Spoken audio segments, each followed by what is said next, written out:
নগর থেকে প্রান্তের প্রতিটি মানুষ যখন বিজয় উদযাপন করছে সে সময় রাজধানীতে বর্ণাঢ্য এক র্যালি করে ছাত্র শিবির। বায়তুল মোকাররম থেকে শুরু হওয়া বিজয় শোভাযাত্রায় যোগ দেয়া তরুণ কর্মী সমর্থক ও নেতারা বলছেন, সার্বভৌমত্ব রক্ষা ও ভারতীয় আগ্রাসনের বিরুদ্ধে সোচ্চার থাকবে তারা। পাকিস্তানের বিরুদ্ধে যুদ্ধ করে আমাদের দেশকে স্বাধীন করেছে। অসংখ্য শহীদ ভাইয়ের ত্যাগের বিনিময়ে আমরা যেই দেশকে স্বাধীন করতে পেরেছি, সেই দীর্ঘ 16 বছর স্বৈরাচার পতনের পরে আমরা আবার নতুন একটি বাংলাদেশ পেয়েছি।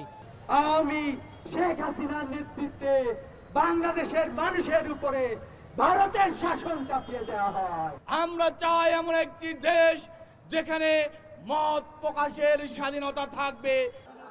বেলা 9:30টায় বিজয় দিবস উদযাপন করতে রাজধানীর পল্টন মোড়ে জামায়াত ইসলামী ঢাকা মহানগর দক্ষিণের উদ্যোগে সমাবেশ আয়োজন করা হয়।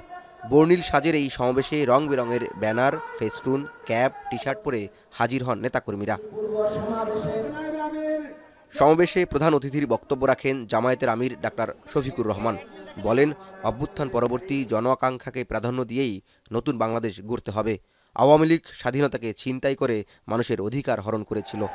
বাংলাদেশকে তারা তাদের জমিদারি মনে করে নিয়েছিল, জনগণকে তারা তাদের প্রজা এবং ভাড়াটিয়া বানিয়েছিল, আমাদের সন্তানদের মুখের গ্রাস কেড়ে নিয়েছিল, মেধাকে পায়ের তলে দোলন করে ক্যাডার ভিত্তিক বাংলাদেশে গঠন করার চেষ্টা করেছিল। ৭১-এর পর ২৪-এর রক্তদান যেন বৃথা না যায় সে বিষয়ে সতর্ক থাকার আহ্বান জানিয়ে তিনি বলেন, বাংলাদেশের মানুষের ভোটাধিকার ফিরিয়ে দিয়ে সুষ্ঠু নির্বাচন অনুষ্ঠিত করতে হবে।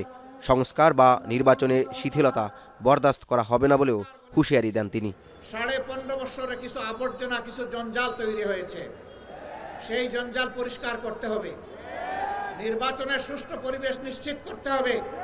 জনগণের ভোটার তালিকা শুদ্ধ এবং সুষ্ঠু করতে হবে। দেশের জনগণের করতে হবে, বিদেশে আমাদের প্রবাসীরা যারা আছে তাদেরও এই তালিকায় অন্তর্ভুক্ত করে আগামী নির্বাচন হবে ইনশাআল্লাহ। শুধু ঢাকাই নয়, বন্দরনগরী চট্টগ্রাম সহ দেশের বিভিন্ন প্রান্তে বিজয় শোভাযাত্রা করেছে জামায়াত ও এর সহযোগী সংগঠনগুলো। বিজয় দিবস উদযাপনে আসা নেতাকর্মীদের মত, আগামীর বাংলাদেশ যেন হয়ে ওঠে সাম্য, মানবিক মর্যাদা ও ন্যায় বিচারের এক উর্বর ভূমি। জাওয়াদ মাহমুদ, এখন, ঢাকা। শিয়া বাটার ও ভিটামিন ই সমৃদ্ধ lily glam beauty soap. Lily, always beautiful.